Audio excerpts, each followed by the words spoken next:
vida que é nova. Abre os seus olhos agora, vem jogando tudo pra fora. A verdade apressa minha hora, vem, revela a vida que é nova. Abre os meus olhos agora. Então vamos lá, vamos começar nosso podcast. Estamos aqui mais uma vez para dar continuidade ao livro do C.S. Lewis, Carta de um Diabo ao Seu Aprendiz. Hoje nós vamos falar sobre a carta 17, uma carta bem interessante mesmo, porque traz um aspecto sobre gula, né? Que é algo que a gente não toca tanto no assunto, mas ele traz uma perspectiva diferente a respeito disso. Então, se você ainda não assistiu, por exemplo, não ouviu o podcast os passados, das cartas anteriores, aconselho vocês a assistirem. Quem ouviu o podcast nos episódios passados, na carta 16, onde a gente falou sobre questões de você, né, ser um degustador de igreja ou coisas do tipo, aprendeu muita coisa, tenho certeza que você vai aprender também hoje. E para quem não acompanha, esse livro, ele vai basicamente tratar sobre um diálogo, na verdade vários diálogos entre um diabo, que é o diabo mestre, escrevendo cartas para o seu aprendiz, ensinando ele a como tratar ou como converter, né, o ser humano ao, não sei o que é lá, caminho das trevas, ao caminho das trevas, a se afastar do inimigo, que no caso o inimigo dele é Deus, né? E aí a gente muitas vezes fala inimigo, mas na verdade não é inimigo, é o aliado.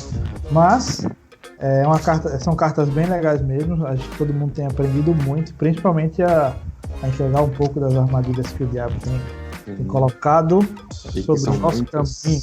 E são muitos, né? A gente aprende vários pecados, inclusive a gente vai falar sobre um pecado que hoje não é tão falado, que é o pecado da gula, né? Na verdade eu digo pra vocês que eu nunca, em minha curta vida, ouvi uma pregação sobre gula.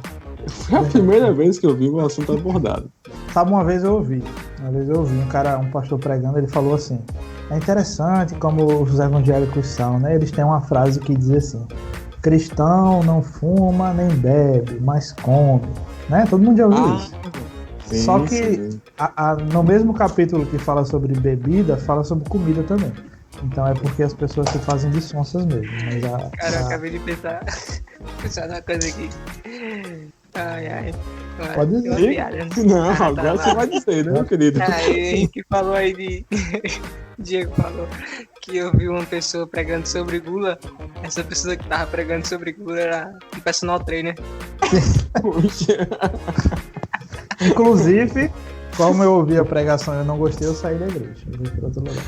É uma brincadeira. Degustador. É uma brincadeira. Mas, basicamente, a carta é engraçado que o diabo ele inicia falando com seu discípulo, tipo assim, é a maneira desdenhosa com que você se referiu à gula como um meio para capturar, né, almas para o diabo. Na sua última carta, enfim, na sua última missiva, apenas demonstra a sua ignorância.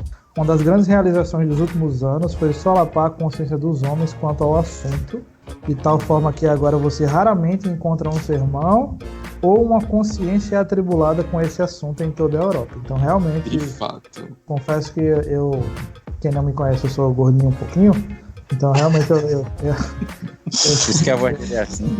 Dificilmente eu penso sobre essas questões de gula. Mas é interessante o seguinte, a carta ela vai falar sobre não necessariamente a gula no sentido dessa vontade desproporcional, né, de querer necessariamente comer ou algo assim.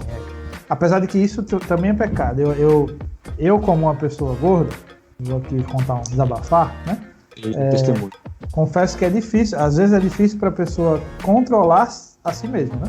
E isso às vezes acaba sendo um problema que vai desencarretar em outras coisas, como por exemplo a sua saúde. Eu conheço pessoas que, tipo assim, por ansiedade vai lá e come, né? Eu já passei por isso. E isso vai acarretar em outros problemas relacionados à sua saúde. Mas basicamente ele vai falar sobre uma gula que seria um pouco diferente. E o termo que o diabo usa seria a gula da delicadeza, né? Ou, mais na frente, ele vai se referir como um estado de espírito do que eu quero. entre aspas. Eu achei interessante o exemplo que o Diabo Mestre usou na carta, que foi a mãe do paciente, o tipo da gula. Porque a mulher, que mulher chata, só de ler, eu já fiquei com um enjoo dessa mulher. Você ficou pensando em alguém? Porque eu fiquei pensando, rapaz, é igual aquela pessoa, eu já fiquei julgando que a gente é pecador, né? A gente já fica assim, ó, em vez de olhar pra gente, a gente vai olhar pro outro. Rapaz, eu consegui imaginar. Porque essa mãe do paciente, ela usava o estômago e o paladar dela pra se queixar de tudo. Tipo, ela se queixava, ela era impaciente, isso gerava nela uma falta de caridade, gerava egoísmo, porque ela era chata com os empregados, era chata com as pessoas que atendiam ela em restaurante, em loja, que, a pessoa levava para ela alguma coisa, não, mas eu quero desse jeitinho aqui, tira um pouquinho porque tem demais e coloca de tal jeito. Nunca estava bom o suficiente, sempre tinha alguma coisa faltando. E não era quantidade, era do jeito que era feito, como era feito e tal. E realmente eu achei isso aqui um exemplo muito interessante de gula, de delicadeza. É tipo, eu botei sobre isso também, no sentido de a gula que ele fala é a gula não no sentido de você querer muito, mas sim no sentido de você querer sempre do seu jeito. Tem que ser assim, tem que ser assim. Você vai na casa do cara, o cara oferece tal coisa e você fala, não, isso aí não precisava não, bota só um pouquinho disso aqui, que eu prefiro assim, né? Aí você vai em um restaurante, aí o cara, não gostei dessa carne não, eu gosto de carne mal passada. Né? Eu vou pra churrasco às vezes, e eu gosto de ficar na churrasqueira, aí o cara fala, não, eu gosto de carne mal passada. Aí eu faço mal passada, aí o cara, não, pô, aqui tá muito vermelhinho no meio. Mas você não pediu mal passada? Não, mas faça ao ponto. Não, vou deixar ao ponto. Aí eu deixo ao ponto, que ainda tem um pouquinho de sangue no meio, vermelho no meio. Não, pô, é bom, eu gosto passando então. Meu filho, aí é difícil de conseguir satisfazer a sua necessidade. Mas, tipo, a gente, é interessante o quanto isso como é que eu posso dizer? É um detalhe que às vezes a gente não percebe que a gente é assim. Tipo, não se tratando só de comida, né? Mas de outras coisas. Só isso. Às vezes a gente é extremamente chato, a gente quer tudo do nosso jeito, da nossa forma, e a gente não percebe o quanto justamente a gente vai se tornando igual a mulher do livro. A mulher do livro, o diabo fala que o diabo que tomava conta da vida dela tinha ela nas mãos, né? Ela era uma pessoa extremamente egoísta, extremamente não caridosa, enfim, paciente, uma pessoa que se queixava de tudo. Ela tratava mal todo mundo, só que ela não trata mal no sentido de simplesmente falar mal. Ela trata mal de uma maneira muito ninguém percebe, é um sutil, tá ligado? É muito aquela questão, acho que é muito a questão de você não estar satisfeito com o trabalho que a pessoa teve de fazer algo para agradar você. Muitas vezes, isso não só com comida, mas tem muitas áreas da nossa vida que as pessoas que estão ao nosso redor se esforçam para fazer algo para nos agradar e a gente fica, mas não tá do jeito que eu queria, não tá do jeito que eu gosto, não tá. E a gente vai soltando essas coisinhas que muitas vezes acaba ou chateando, até mesmo ferindo uma pessoa. Isso. Aí sabe o que é interessante? Quando a pessoa age dessa maneira. Aí essa é uma pergunta para vocês. Hein? Quem está sendo Deus na vida dessa pessoa? Ela mesma, Ela mesma, né? Ela mesma está sendo Deus, porque tudo é do jeito que ela quer. E sabe o que é interessante? Eu estava vendo aqui, uma parte do livro, que ela fala assim, ó, num restaurante lotado, ela dá um gritinho para um prato que uma garçonete visivelmente sobrecarregada de trabalho põe na sua frente e diz, não, é muita comida, leve isso embora e me traga só a quarta parte disso tudo. Se confrontada a respeito, ela dirá que fez isso para evitar o desperdício. Olha só, na verdade, ela o faz porque essa nossa delicadeza ao qual nós acorrentamos faz com que seja um insulto para a visão de mais comida do que a quantidade desejada. Eu achei interessante porque ela usa algo bíblico aqui, né? Se a gente for olhar, Cristo, às vezes que Cristo ia com os discípulos, ele pedia para recolher os pães, né? Tudo mais, é algo bíblico, só que no fundo, não é por causa que ela está olhando para glorificar a Deus. No fundo, é porque ela é o Deus e quer fazer tudo do jeitinho dela. Então, é o egoísmo dela, né? Perante as pessoas, não olhar tudo isso. E no fundo, ela é o Deus. Quer tudo do jeito dela. É a falta... pelo menos para essa partezinha aqui que eu li agora, né? Eu vi muito mais como uma falta de humildade dela, né? Como ela, e muito egoísmo, e ela querendo, assim, acha que tudo gira em torno dela. E o pior de tudo, usa coisas bíblicas para desculpar o pecado dela. E é como os textos que Paulo escreveu lá em Colossenses, em Romanos e 1 Coríntios. Ele fala sobre a pessoa que se idolatra de alguma forma. Lá em Colossenses 3:5 ele diz: assim façam morrer tudo o que pertence à natureza terrena de vocês: imoralidade sexual, impureza, paixão, desejos maus e a ganância, que é idolatria. E depois lá em Romanos 13:14 ele fala: pelo contrário, revistam-se do Senhor Jesus Cristo e não fiquem premeditando como satisfazer os desejos da carne. E por último ele fala na primeira carta aos Coríntios 10:31: assim, quer vocês comam, bebam ou façam qualquer outra coisa, façam tudo para a glória de Deus, tá ligado? A mulher faz o oposto. Ela faz tudo para a sua própria glória. E às vezes, não é nem que... Às vezes a pessoa só é chata mesmo, né? Tipo assim... Ela só é chata, tipo... A gente ontem tava num rodízio e, tipo... muitas vezes eu percebi... Às vezes a gente brinca com o pessoal que tá trabalhando e tal, mas... Brinca no sentido de, tá demorando, essas coisas. Mas ontem, eu não sei se Matheus teve o mesmo sentimento que eu em alguns momentos, mas que ele tava lá, mas ontem em alguns momentos eu olhava pra menina e eu ficava meio que triste no sentido de ver que ela estava sendo sobrecarregada. E tipo, poxa, eu muitas vezes olhar pra uma pessoa como essa e querer cobrar uma coisa ou outra, às vezes ela chega com uma pizza, sei lá, não, essa aqui não tá boa não, você pode trazer outra? Não no sentido de se dela oferecer e você não querer, mas você debochar, sabe, do trabalho, debochar do que a pessoa tá fazendo. Verdade.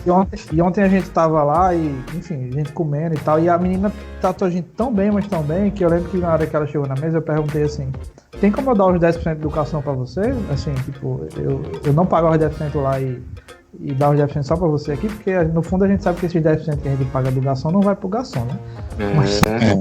Mas ela sabe que a gente...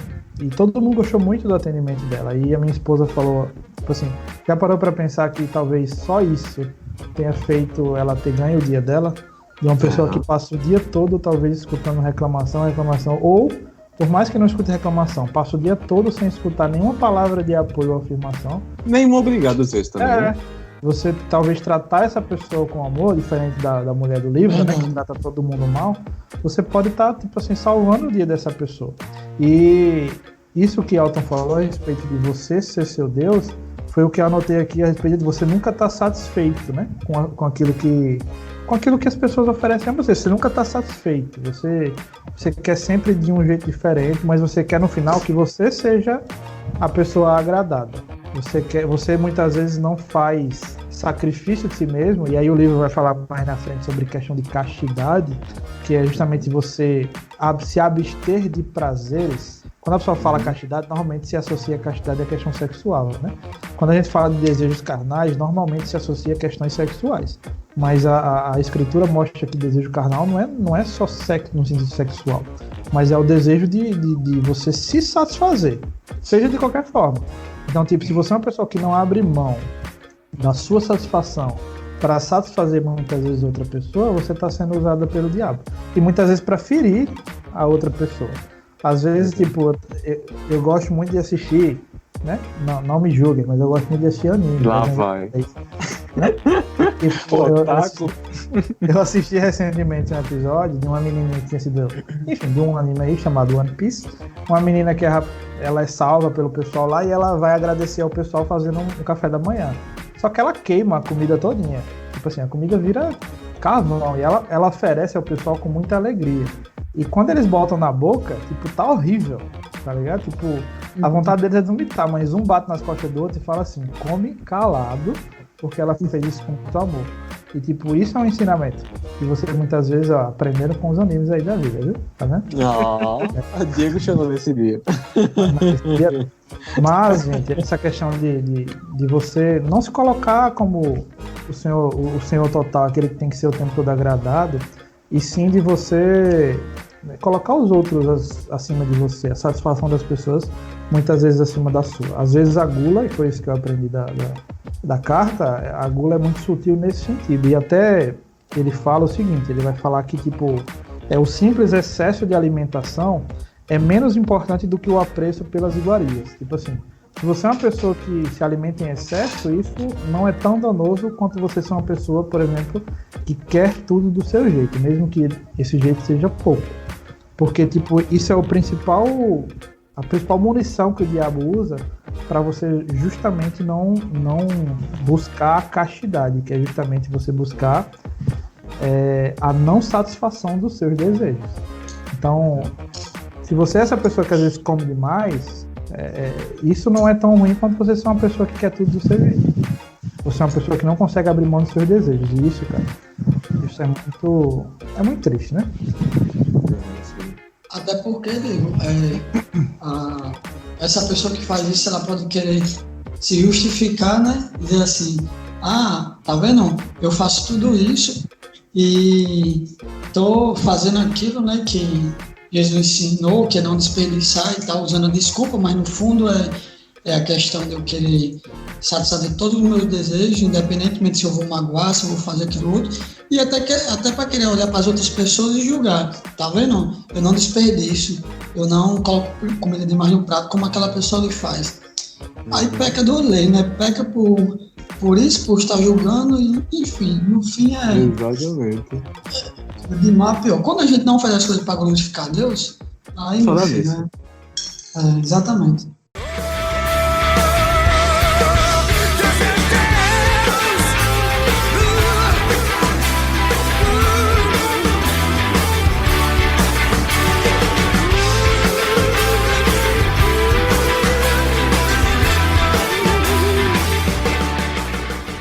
E aí mais pra frente ele vai falar sobre questões sobre castidade, quando ele entra nesse assunto, no sentido da castidade, né, de você abrir mão dos seus prazeres ou coisas assim.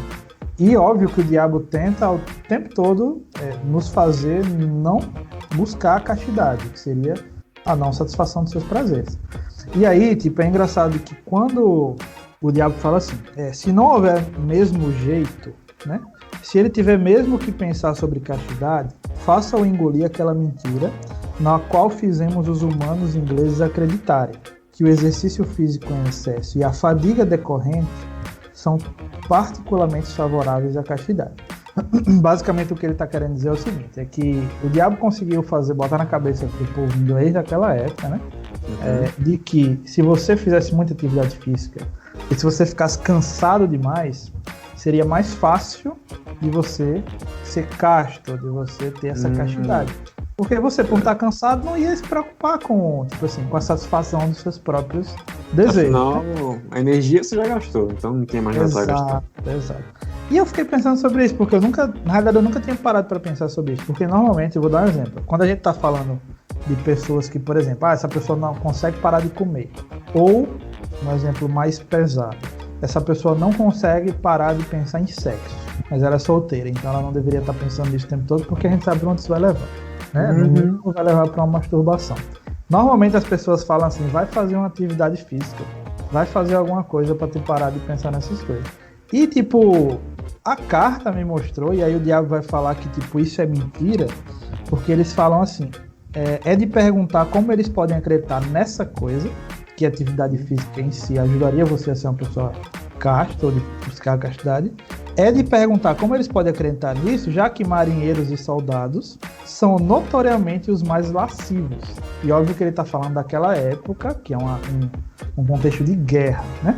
E as pessoas viam na guerra, mas ele conseguia identificar que os soldados eram muitas vezes os piores E aí eu entendo que ele está se tratando principalmente de questões sexuais. Né? Eu consegui entender que ele estava tratando dessas questões sexuais. Até porque com relação a isso, na Segunda Guerra, às vezes eles, quando iam para certas cidades que estavam todas sitiadas por causa de combate, eles iam lá e estupravam mulheres, ou as mulheres vendiam o corpo. Exatamente. Então, tipo assim, depois que eu entendi, eu fiquei pensando, poxa, é verdade. Se a atividade física fosse algo que ajudasse você a conseguir controlar os seus próprios impulsos, e aqui não é uma sugestão a você não fazer atividade física, pelo amor de Deus. Eu não estou falando para de fazer. Só estou falando que você não vai vencer os seus desejos carnais com atividade física. Né? Você vence a sua carne com, digamos assim, com o espírito.